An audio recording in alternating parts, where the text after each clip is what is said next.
The first thing we always do with the podcast is I have to find out a little bit about how it is that you came into being a photographer. So what were the first steps that you took into becoming a photographer? Well, I suppose it depends what you mean. I first bought a camera that isn't, a phone, only about three or 4 years ago.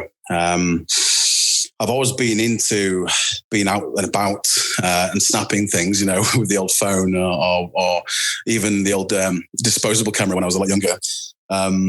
But what led me to get into it, and start taking it more seriously, it's kind of a bit of a downer, really. I hope it's not too down for your podcast.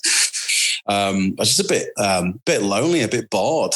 I've always liked going out and about. I've always been very outdoorsy, and I wanted something to give it some purpose. And I think taking the camera and sharing what I was enjoying, or maybe sharing what I was feeling, was the purpose that I needed when I was out and about, as it were.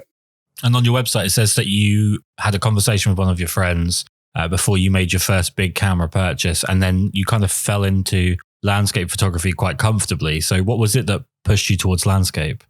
I spoke to my friend. He's a wedding photographer, and he quite likes portrait as well. But I just spoke to him about advice, on cameras, and I ended up with a Fujifilm, which he's a big fan of anyway. Who cares about gear? What led me into actual landscape? I think it's just I was already that person. I've always been very outdoorsy. Is that a phrase? I like being out. I like peace, solitude. I love the view, the feeling you get from standing in a really beautiful place, whether it's a woodland or, the traditional mountainscape or whatever.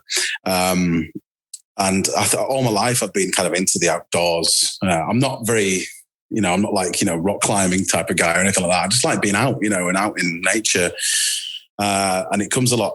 When I was younger, I used to go quite a lot of hiking expeditions with my friends, in the Lake District when I was in my teens, when it was quiet, before everyone was turning up everywhere with their tripods.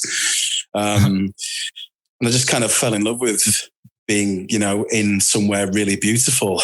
And it gave me a lot of peace. It always felt like if I was going away, like even if I was going abroad, on holiday or something, that like the only places I wanted to go were places that had beautiful landscapes, but this is pre-photography. And so this is kind of just like a natural progression of that. Is obviously, it's clear that's what I was always going to end up doing with the camera. Well, it sounds like you have a similar disposition to me in the sense that I've seen on your website, you mentioned having restless legs. I have a bit of a restless mind. I can never really settle down and just absorb nothing. I have to be doing something. I have to be keeping myself busy, or I tend to go a little bit insane, which has been fun for the last few months. Is it the case with you that you it's about keeping your mind busy as much as your body? I think that's absolutely right. I'm not a fitness fanatic or anything like that. No, I ask anyone I know. But it is. I have to be occupied. If I wake up on a Sunday morning and I'm not out by 8 o'clock, I think something's wrong. And that's not just for photography. It just feels like it's in life. I just have to be out or going somewhere or filling my days with something. That's kind of what I mean by the itchy feet, restless legs. I feel like I have to do something to feel like I am, like exist. I know it sounds really existential, but I think that's true.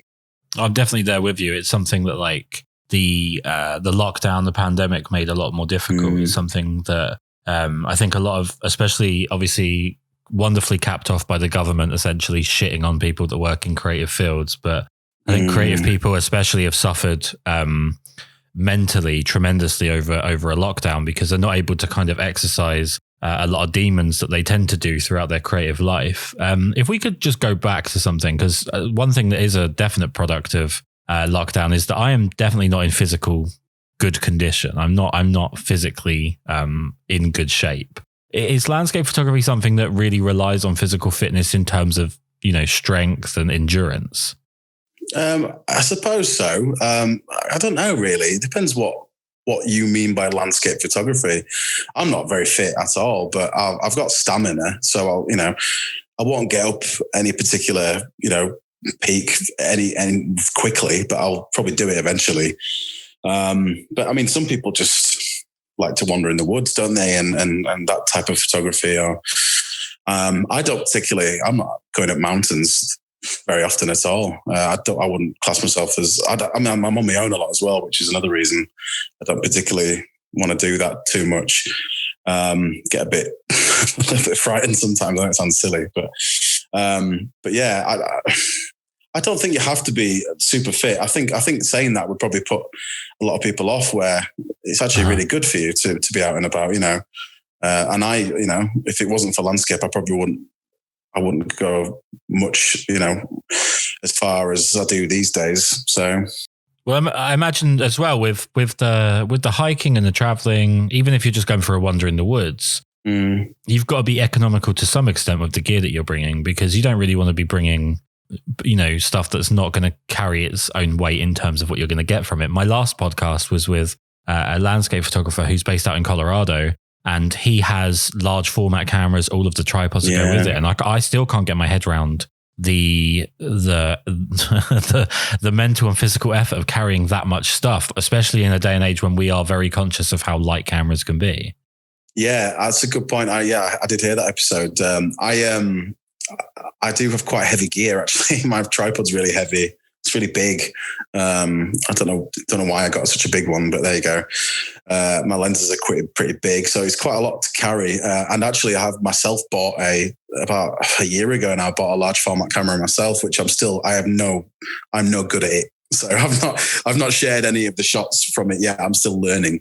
But I took that and my digital camera all in one bag, and oh my. Yeah, it was like I was some sort of expedition with the army. It was really that was a lot of stuff. So yeah, there is. I've never really thought, oh, that's lightweight, I'll get that. I don't know why. I've just never just take it. If I think I'll need it. I'm not someone that dances on gear too much with the podcast. It's not in general, actually. Even when I'm just talking to photographers, in my own personal time, it's not something I'm particularly caught up on. But I do think that landscape photography is a fascinating one, because if you're not involved with it, and I certainly am not, it's probably my weakest area with photography. You think that, okay, the stereotype would be you just need a really wide angle lens, your camera and a tripod, and that's it. It's all easy from there. But I'm assuming it's probably not that straightforward. No, I mean, you say about the wide angle lens. I mean, I rarely shoot wide. I do have a very fondness for the telephoto end of landscape photography, actually. But my lenses, I mean, I don't, I'm not obviously going to start talking about gear, but they don't have to be particularly fast in landscape. So they don't have to be massive, giant, lenses. But yeah, I do take more, because there's nothing worse than, you get to a nice location and you don't have the reach that you want to get really up close, and you don't want to crop, because with landscape it's all about you want the quality of the image. It's really important, because you want to do the landscape justice, and cropping in 50% when you've taken a nice shot with a lovely camera and it's a beautiful day with beautiful light or whatever. You don't want to lose that, and the opposite is true. Obviously, in the woodland, you need to have a bit of range. So I do kind of take everything. I'm a bit like that, just for the fear of missing something. One thing I really want to talk to you about, and I'm not sure about how you go about doing this, because the first image of yours I saw was almost an abstract image of some trees, and as someone that photographs people and weddings, and I do think we tend to be very very obvious with some of our compositions. Is photographing abstract composition something that you had to train yourself to do, or is it something that you just naturally saw? I hope this doesn't sound really arrogant, but I haven't really. I've just I see something and I think, oh, really, that looks great. And I just I get the vision for it. I actually, what you just said about, you feel like the obvious shot from a wedding, I wouldn't have a clue what an obvious shot from a wedding is, apart from a row of people smiling with confetti all over them. I can't think past that. So, yeah, I just, is it the one with the snow you're referring to? Is it that? Yeah, I believe so. Yeah. Yeah. I see a detail that I really like. For example, the way those trees were silhouetted by the where the snow wasn't. And in the center of the tree, there's a patch of snow that's stuck to the side of it from a drift.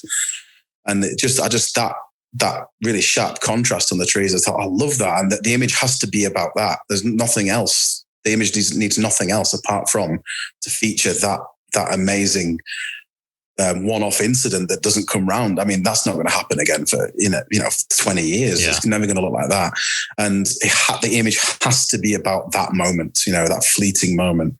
And I don't want, some people, and you do see this with other landscape photographers, they might want, let's get the whole scene in, and I'm just not into that. I want to get in tight and make it about, that is what I saw. That's what I liked about being there. And so the image is that and nothing else. So to answer your original question, I don't find it difficult, which, finding those situations is rare. But if you find them, I actually find it quite simple. I'm not trying to show off. No, not at all. I think it's something that I think people, I think everybody that gets into photography has an eye for something. And one of the biggest tragedies is that quite a lot of people never find out what they actually have an eye for because they focus on other factors. They don't sort of give themselves a chance to develop in that sense. And when I look at an image like that particular image, or anything that isn't a vista from a landscape photographer, anything that isn't just a big wide shot, like you said, a lot of landscape photographers will get there and they'll just take the wide shot. When I see anything like that, I think to myself, did you go out with the intention of finding that detail, or did you go out without that intention, but you just saw that?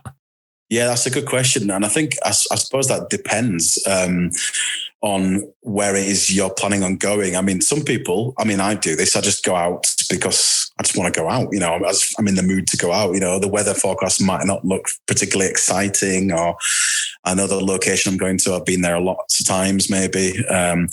And I'm going out with no expectations, which is sometimes the best way to go out. But of course, sometimes you go out and you're fully aware of the location you're going to, or the conditions you're expecting.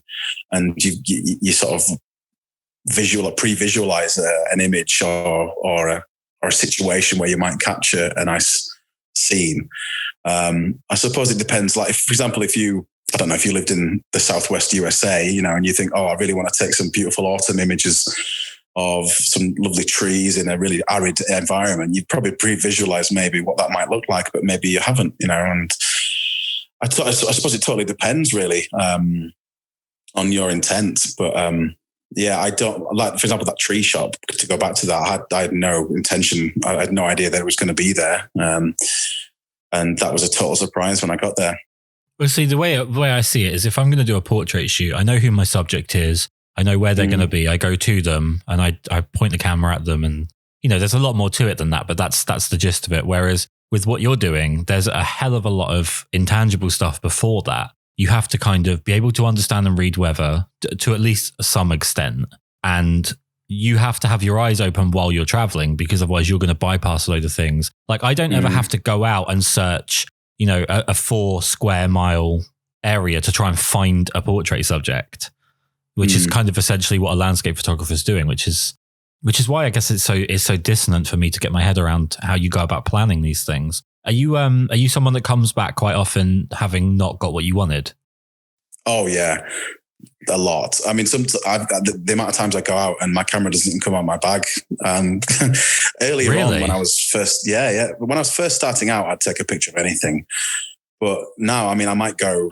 I live in Yorkshire. I might pop into the Northern Peak District, which is about half an hour for me, and just get there and have a wander, enjoy being out. But I literally don't even take the camera out of the bag, because I think, there's just nothing catching me. But, you still learn something about the area, and that's just as valuable sometimes as actually taking the shot. You're learning what is great and what maybe isn't great about the area.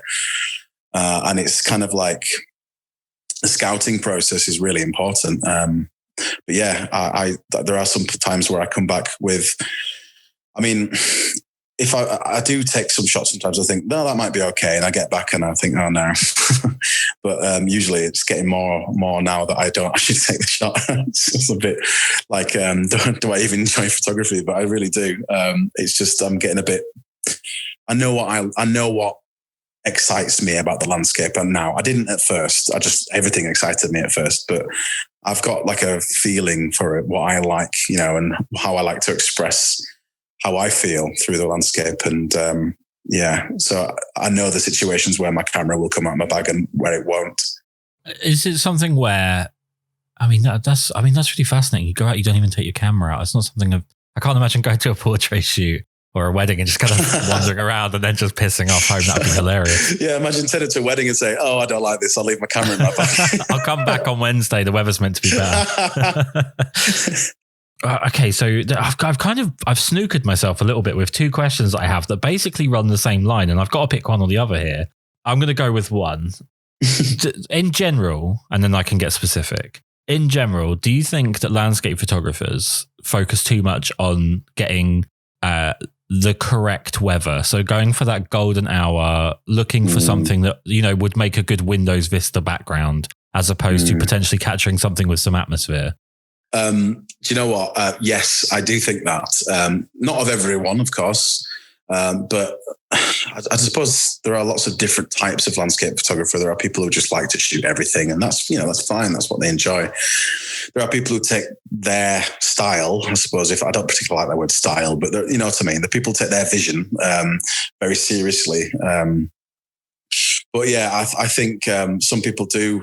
It can also almost be limiting, if you get obsessed. I go through phases of being really obsessed with the forecast because I quite like softer images these days. So I like it to be overcast or maybe even misty, and all that. But then obviously the problem is with the overcast, you often have zero interesting light, so the image is really flat. So you've got to kind of find this really nice conditions that are quite rare, where you've got nice light and you've got a nice cloudy sky. But I think some people are either over reliant on, your golden hour, your beautiful, blue hour sun, blush that you get after the sun's just set. And I suppose it depends what you want to find from the landscape. What I like these days to find is more introspective than it is external. It used to be a lot the other way around. I mean, if you look at my earlier images, they're very, sort of almost too colourful, and it was just about being there. But now it's more about me being there. Do you know what I mean? And it's kind of evolved that way, which is quite strange. But yeah, 100%. I mean, with your work, I certainly feel like, and being in the north of England, and I know we have to hate each other because of the north-south divide that is ruining England, but being in the north of England, you guys have some actual decent cold weather. Like your cold weather is actually interesting as opposed to just damp and turgid, which we get in the south. But you seem to be someone that really thrives with cold climate. And you didn't want to go too existential earlier, but if you don't mind, I'm going to. Okay. Is this like almost a reflection of kind of mood, what you're photographing? I think it really is. If it's really nice, beautiful sunset colors, I'm not particularly interested in that anymore because it doesn't. It kind of feels separate to me. It doesn't feel like what I'm feeling. And a lot of people talk about the therapeutic nature of landscape photography, and that is kind of what I've fallen into, and the mood of the landscape and how it makes me feel is so much more important to me now than the sort of the intrinsic beauty of it, which I still appreciate. I mean, who doesn't love a beautiful sunset or a beautiful sunrise? But I'm not always that excited about photographing it. I'd rather just find something that matches how I'm feeling and at the time. And that's only, that I've discovered this side of photography only within the last year, really, that I've started to feel like that about my photography. And the reflection of how I'm feeling it does come out, I think, in my images. Well, maybe it does. I don't know. That's maybe for other people to say, but. Well, I mean, if I'm finding it, then I would assume then that would be the case.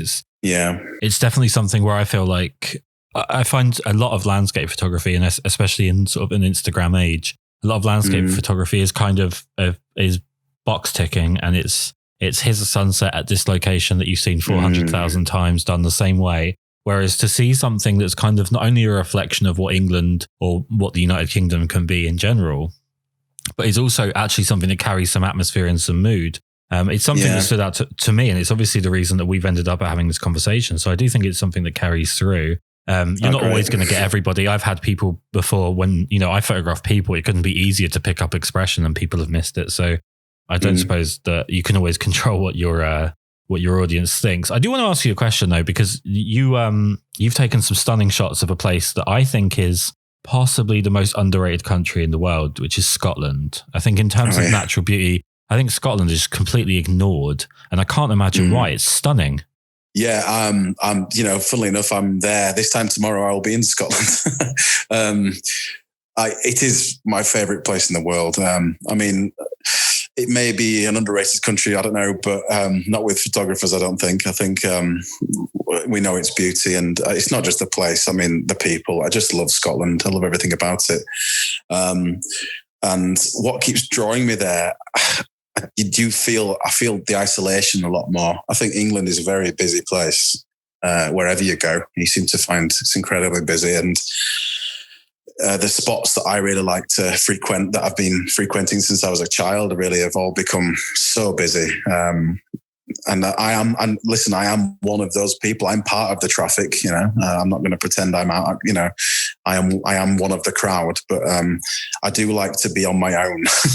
And Scotland does offer that, but it offers that with the added bonus of it's absolutely stunningly beautiful. I love the ruralness, the feeling of isolation. I've said that before.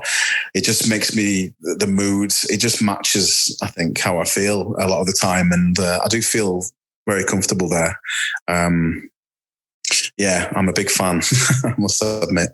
I mean, you've mentioned not taking your camera out, which is still kind of blowing my mind a little bit, but it can certainly help, I'm sure, with one thing, which is the problem that we all suffer from. And I talked about this a couple podcasts ago about the most obvious analogy would be if you've been to any kind of musical concert or a festival or anything like that in recent years, no one's there watching it. Everyone's there watching their phone watch it, and no one's really kind of absorbing the moment. Everyone's going to look back at it later on with terrible audio and terrible video and just so they can prove that they were there rather than enjoy it. And if you're going to these amazing locations and not taking your camera out, you're absorbing it and you're actually experiencing it, which is something that I think a lot of people do miss out on. I went to Nevada last year for a week. And as terrible of a landscape photographer as I am, I realized that after a couple of days, I don't feel like I'd seen it. Although I've been there several times, I wasn't looking at what I was doing. I was kind of analyzing it for a photograph rather than just enjoying it. And that's a skill that I think photographers could do well to learn.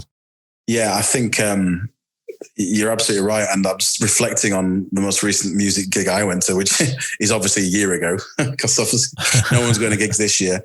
And I was there, and it's a band I've seen many, many times. But I was watching it. I was standing, and I was watching it through other people's phones for the most of the time because that's all that people were doing. And this one guy filmed the whole thing. I was just watch it, man. Yeah. But the analogy is true. Sometimes people are on they're on a 5-day trip somewhere and they're just rushing around constantly with a camera trying to take photos. But maybe that's the only 2 weeks they've got off that year. So maybe they have to do that to feel like they've made the most of their trip. But I certainly like to spend my time a bit more and become a bit more contemplative, which is what one of my favorite photographers, Ben Horn, talks a lot about, being contemplative in the landscape rather than reactionary, which it is. You can be reactionary, we talked about the picture of the snow trees. That's quite a reactionary shot because I wasn't planning that.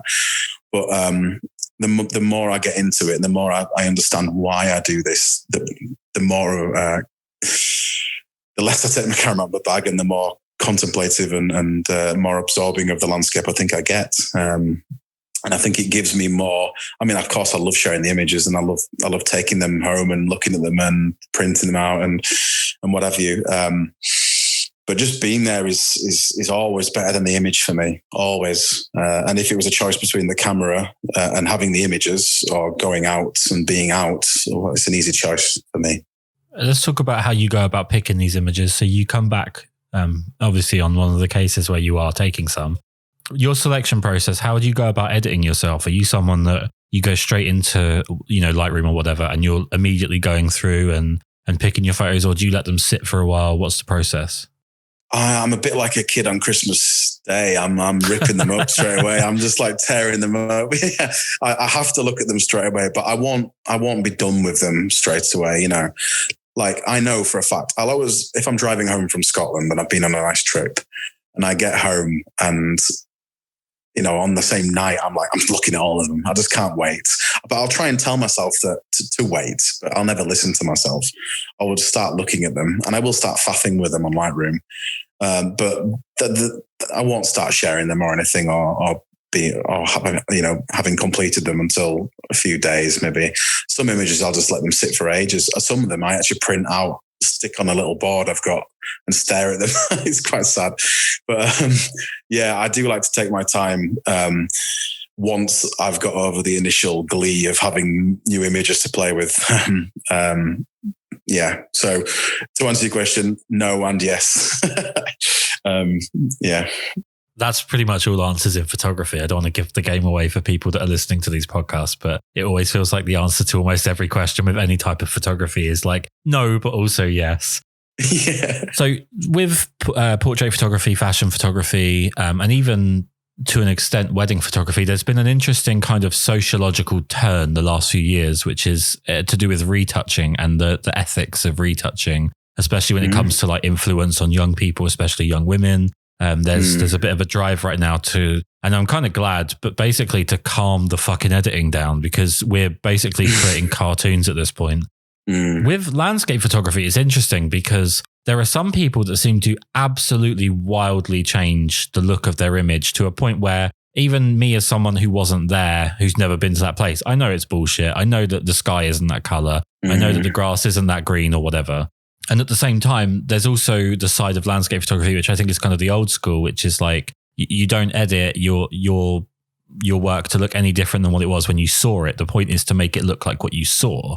Which side do you feel like is kind of closer to being correct? Oh, correct. I picked my words very carefully there. You did.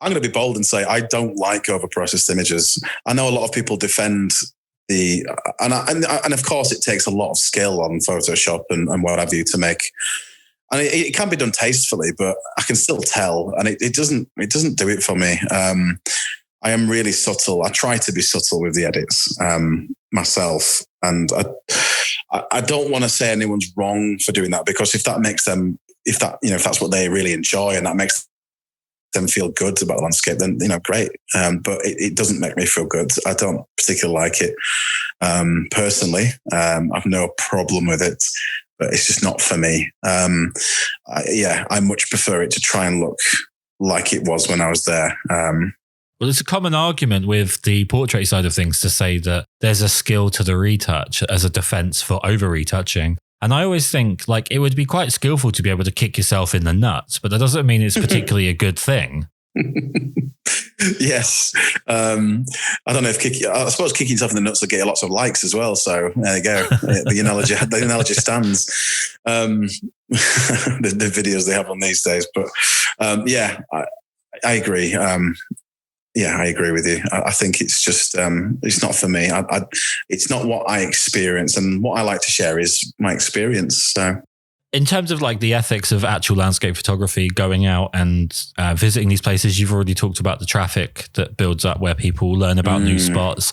I was actually in America when there was an issue there's an arch in Utah, like a rock arch that people have been photographing sunsets for years. Arch. Yeah, and there was a young lady who decided to, I think her name was Lauren, but I'm probably get that wrong, who decided to write Lauren was here, like, and then the date. And I think because it's a federal park, I'm pretty sure she ended up with a fairly stiff punishment for that because, what a stupid, selfish thing to do. But there's been all kinds of issues in America with people just not respecting the landscape that they're in. And I'm sure everyone's aware of what's going on with Iceland at the moment, where they're getting really fed up with the sort of destruction that's being done to their natural landscape. Are you someone that's quite conscious? And let's say you're out and about and you see someone being a complete dickhead and they're, throwing their litter down or anything like that. Do you feel like you have a responsibility to kind of step in on that? Oh, I would. Yeah, I'm one of those people who has. I've got too much confidence for my own good. I would just tell them that's just ridiculous. Honestly, the amount of times I have no filter. I have to get told to stop sometimes when people are just rude. I don't like rudeness. I don't like just disrespect for the landscape. I think it's disgusting. I mean, I've seen a lot of these horror videos recently, especially this year. Seems to be a lot of it. And the Lake District's been trashed. A friend of mine, a fellow photographer, I remember him sharing something on his, was it Instagram maybe? He'd gone up a mountain in Scotland, a difficult one to climb, and he got there and there was cans at the top of it and bottles. And I was just thinking, is there nowhere safe from these people? But yeah, I'm not having it. And if I see someone doing something like that, I'll be on them. I'm not having it. It's not on. It's a shame. And I do like to give something back. I mean, last year when I drove to Scotland I like to do an autumn trip. I did this time last year. I was there. I try my best because obviously driving there with a petrol car, it's not the best thing in the world, is it? It's pretty selfish. So I did buy, 10 or so trees for the Caledonian, one of the Caledonian forest replants. Actually, to try and offset some of that. And I really think carefully about what I'm doing. But yeah, I don't share my locations anymore. When I'll put England or I'll put Scotland as, on my images, rather than some people tag the exact location they are. And I just think, it's just perpetuating it. And there are a lot of photographers who have a lot of following, who do still do that. So this is where I am. I am in, a certain place. And then you're guaranteed, weeks later that you've got loads of people there. Those people are, not intentionally damaging the place, but the footfall can just be enough. And in these delicate places that aren't popular locations, and I'm not trying to keep the landscape to yourself. It's just, let other people discover it naturally and you won't have these problems. Yeah, no, I mean, I'm nothing of a landscape photographer. We took our niece for a walk in the New Forest, and my personal button is animals. If people are inconsiderate or horrible to animals, that's like, I can't see anything but red. And obviously they've got a lot of horses roaming around, wild horses and whatnot. And there's this one family with the mum and her phone out, and they're getting closer and closer. She's trying to push her primary school age kids closer and closer to this baby horse, incredibly upsetting the mother and upsetting the other horses that are around. And it just got to the point where I was thinking, A, I severely hope that horse kicks you in the head. But B, like how tone deaf do you have to be to the world that you're in to not realize what level of prick you are being right now? Yeah, and it's education, isn't it, really? It all comes down to it. It's stewardship. And I think as the generations go by, and maybe it's just because I'm getting older and you could become more aware of things as you get older, but maybe it's always been like this. But it does feel like the stewardship we have for the natural world is disappearing. And that's not just in this country. It feels like everywhere it's going. People just either don't care or haven't been told properly or educated to care, and they have no connection. And if you don't love or care for the landscape or the natural world or the horses, the wild horses you see in the New Forest, then you're not going to be worried about you're not going to feel any guilt or any shame. And as soon as that's gone, then, well, that's worrying, isn't it? That's almost like the sociopath of the natural world, they don't feel 100%. Any remorse. Do you know what I mean? And the stewardship is going, and I don't know what the answer is, because it feels like a tide that can't be held back.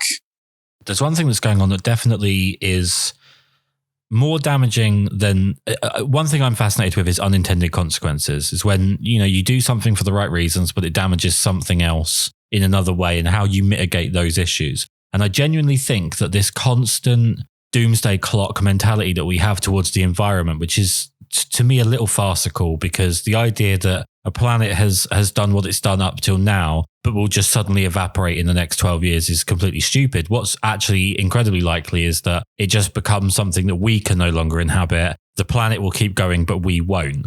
But regardless of that, this idea that there is this incredibly imminent death of a planet coming has just led people to say, well, fuck it, I'll just do whatever I want and it doesn't make a difference because no one else cares anyway. And that almost feeds into people being worse towards the environment, because if there's someone that isn't, 2 feet in on it, they just think, well, there's no point in trying.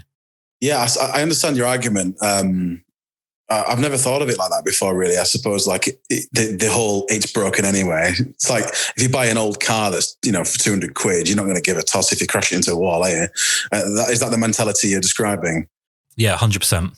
Yeah, I mean, it's, climate change is happening and it is a problem and it is destroying habitats. And it's not just the heating of the planet that is the issue. It's the waste as well and the pollutants, which are a serious threat to biodiversity. And as soon as biodiversity is reduced, then you've got serious problems in ecosystems, which, yes, it does affect humans massively. And I know your point was, it will affect us big. Yeah. The populations are dependent on various biodiverse areas in the world. But it's unlikely it will wipe out all life on Earth with climate change. This is what I'm saying, though, is that the idea of advertising to people, like, not to go down a whole environmental political avenue with this, because I don't think that I'm definitely not the person that's in a position to solve anything. But I think when you're advertising to the average person, the common person, especially from what I know of people in England and from what I've known of people in Canada and United States, the general population, if you're telling them that there is this kind of, obscure animal that they have no interaction with that is being affected by it, they don't see the consequence in their day-to-day life. So as soon as you remove that from their eye line, they carry on as is. Whereas if you actually speak relatively sensibly about the long-term consequences of like, okay, well, we don't want to end up with not being able to live here anymore. We don't want to end up with our own habitats being damaged by the environment because of our own stupidity and short-term vision. And you don't want to end up where foods that you enjoy. I know this sounds ridiculous that when you're talking about essentially a planet going through an unbelievable existential change, that you would be talking about like someone losing out on their favorite meat. But I genuinely think that's closer to getting an actual useful response out of the average person than saying, well, over in Indonesia, there's this kind of bat. And I just think we lose people in that sense. Yeah. That's why I think people are detached. They've got that £200 car and they're doing handbrake turns around a car park in 2 a.m. because they don't care anymore. Yeah. It's an empathy gap, isn't it? I think that's what you're describing. And you see that, I mean, when you're distant from something, it's difficult to care for a lot of people. And I suppose it comes down to one's own emotional intelligence. But I mean, you see the internet is the ultimate empathy gap, the way people speak to each other on there is, you don't see that in everyday life really. And it's because of the gap, and I'm sorry to go on about things that are so nothing to do with what landscape photography, but even like the use of military drones, it's very easy to press a button when you're flying over with a remote controlled aircraft to drop, some warhead on somewhere when you're not the one who's actually in the plane. And, and it all comes down, I think you're right when you say, the average Joe isn't going to care about like the bat in Indonesia, and only when it starts to hit home. And I think it's a shame, but I think if people were exposed more to nature and grew up, as children more with it, and spent more time in it, then they would find the emotional intelligence to connect with that bat, because they'll see that bat in Indonesia in the same way that they might see their own pet or their own, the owl just in the woods down the road, Well, I just look at the way that we interact with children. So you take I don't have kids myself, and based on the way they seem to act, I have no interest. But when you when you see parents, like we've obviously been around our niece, and there's other parents that have got their kids, and I've been around kids at weddings and whatnot. The kid's doing something wrong that is negatively affecting its environment. People are less happy because of the behavior of that child. The instant way to discipline that child is to threaten them with taking something away, and not to say, hey, you're ruining this for everybody, and nobody's going to like you if you keep being a bad person. And I know that sounds like a horrendous thing to say to a child, but I think the reason we've got to a point where people have this huge empathy gap is because we're constantly removing things as a punishment. So the thing is then a reward. The thing is the thing that only, the PlayStation or the TV or the iPad or whatever is the only thing that they have any kind of emotional reaction to. They don't care what they're doing to people around them. Whereas when I was brought up, if I was being a little shit, which was, not uncommon, it would be brought up with me that what effect I was having on my environment. And now I'm a lot more conscious of the way that I interact with people. Doesn't mean I'm always good about it, but it means I know what I'm doing. And I just think that's what we're missing a little bit. Yeah, I think, what you described there is reactionary discipline where, someone there is a sanction based on how they behave. But the best way, obviously, to change human behavior and to bring care to the natural world and the landscape is to have positive reinforcement, I think, from a younger age, that this is, really brilliant. Well done for, I don't know, not squashing that spider, well done for just putting it to the side, Yeah, not littering, not going somewhere that you shouldn't go, not crossing borders that, where places have been fenced off to preserve the area and you just go crossing it because you want to go over there. Well done for not doing that.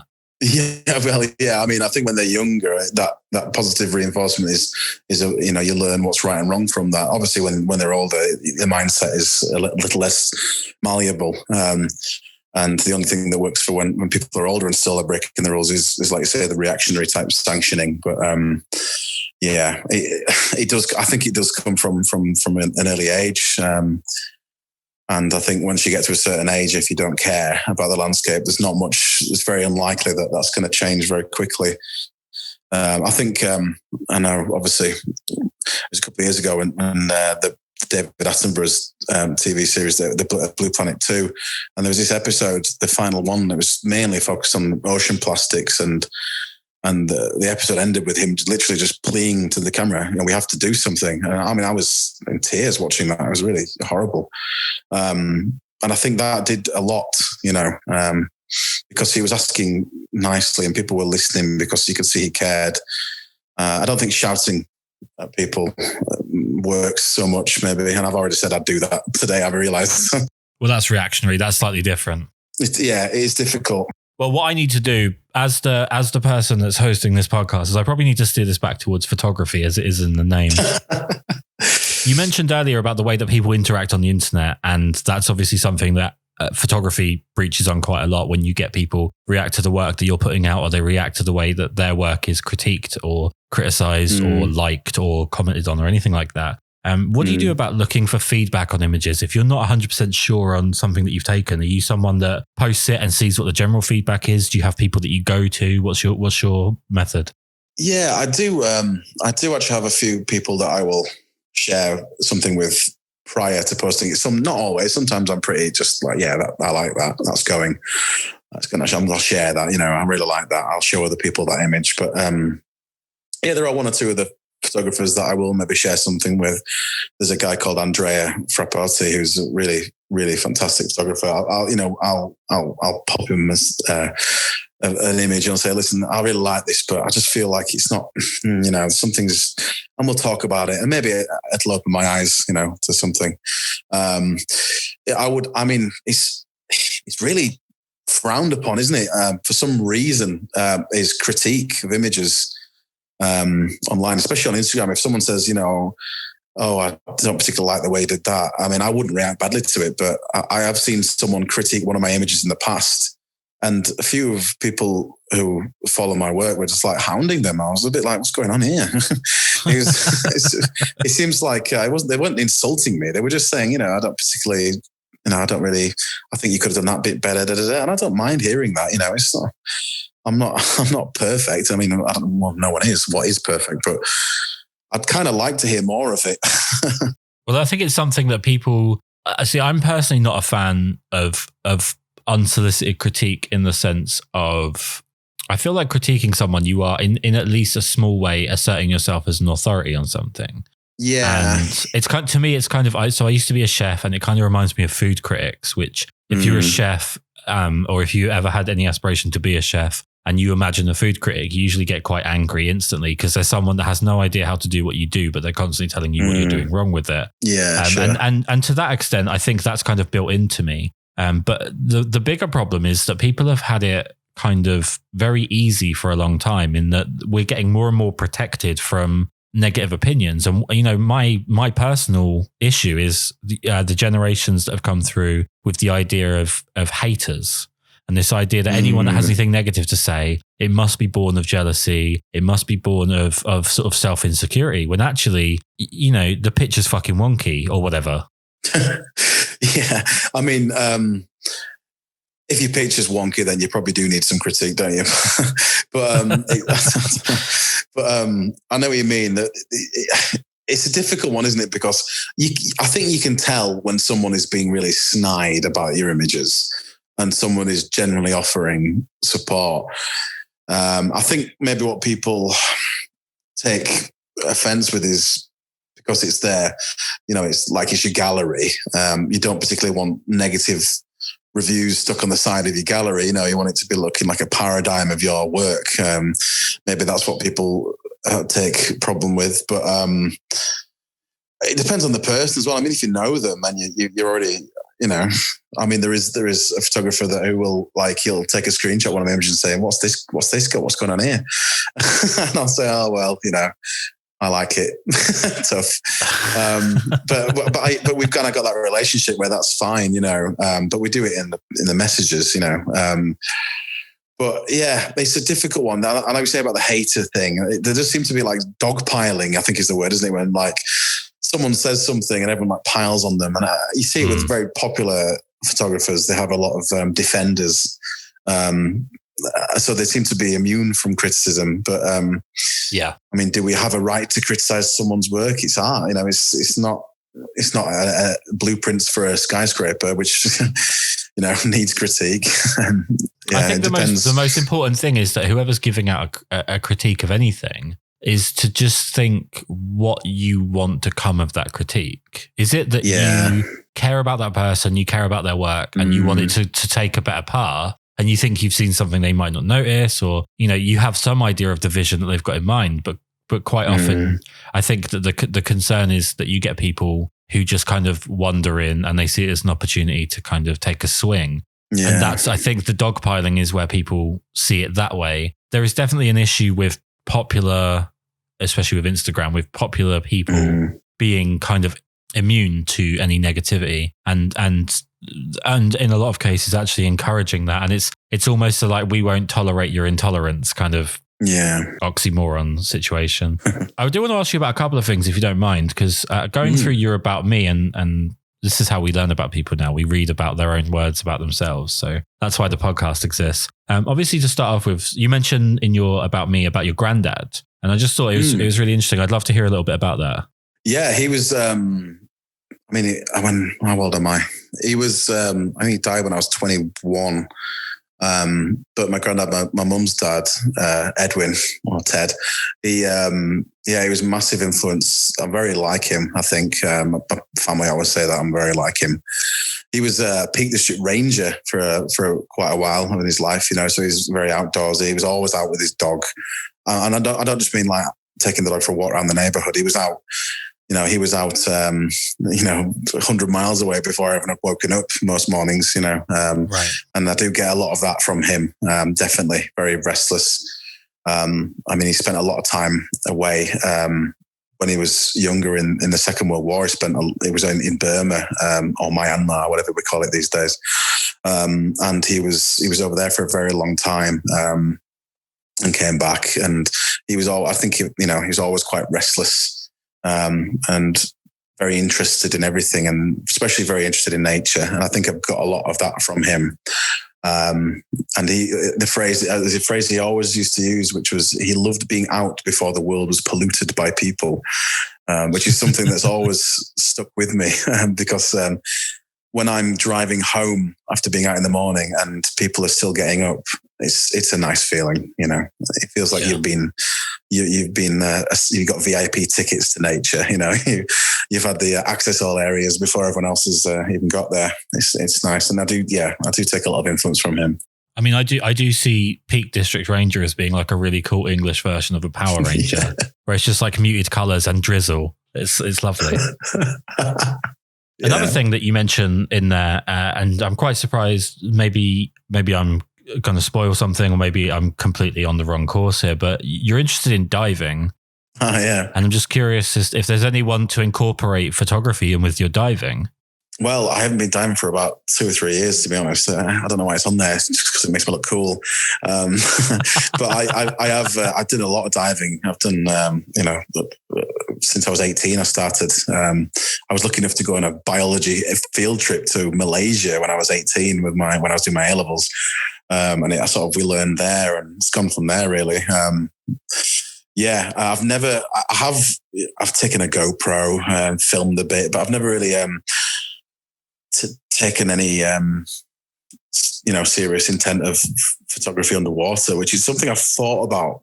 But I don't. I'm a fair weather diver. I don't like diving in the UK. It doesn't interest me. Yeah. I'll openly admit that. If I have to wear anything longer than my knees while I'm diving, then I'm not interested. Maybe one day I'll go away and I'll have a go at shooting some scenes underwater. That sounds really exciting, but I wouldn't know where to start. I don't think my camera would have housing. So I'd have to think of a way of doing it. But it does really interest me. But it's since the photography started, the diving hobby's kind of just disappeared, really, because this is kind of what I like to spend my time doing now. And I used to go diving a lot with a buddy. You kind of have, you tend to dive in pairs. And my friend Marcus, he now lives down the south. Below Birmingham. So we don't see anywhere below Sheffield is the south.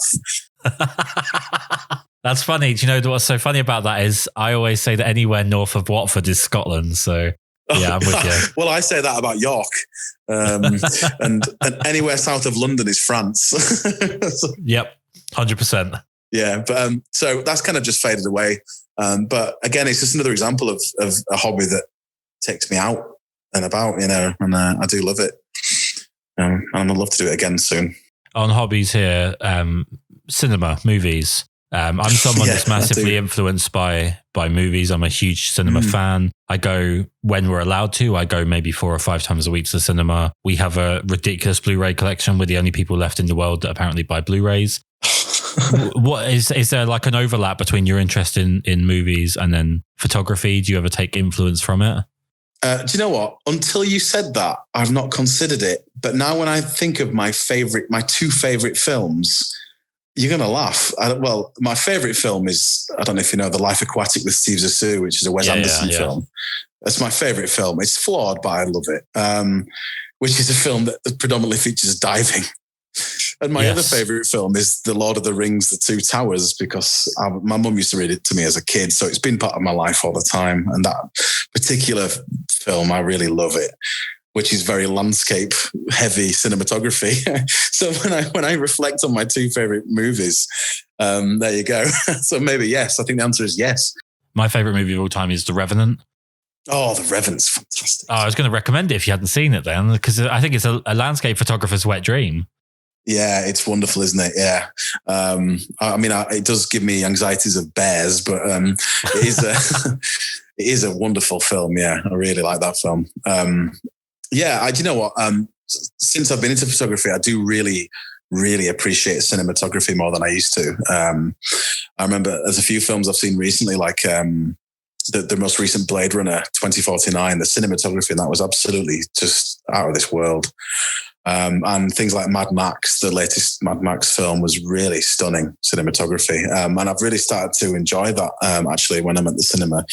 I'm not just into films that are set outdoors, but I think you're absolutely right with that. And I'm really excited about the new Dune film coming out, which will, because it's Denis Villeneuve, will have some wonderful cinematography. So, I was literally just about to say to you, Denis Villeneuve is you just want to go down a rabbit hole of his films, because what he did with Arrival, and especially when you see how he used the special effects, I think that's a massively underrated movie as it is. And I think he's soon to be probably top 3 directors in the world. But I mean, Blade Runner is not only Villeneuve, but it's also Deakins. So it's like an absolute wet dream of a film in terms of visuals. I mean, Villeneuve plus Deakins. I mean, what is better?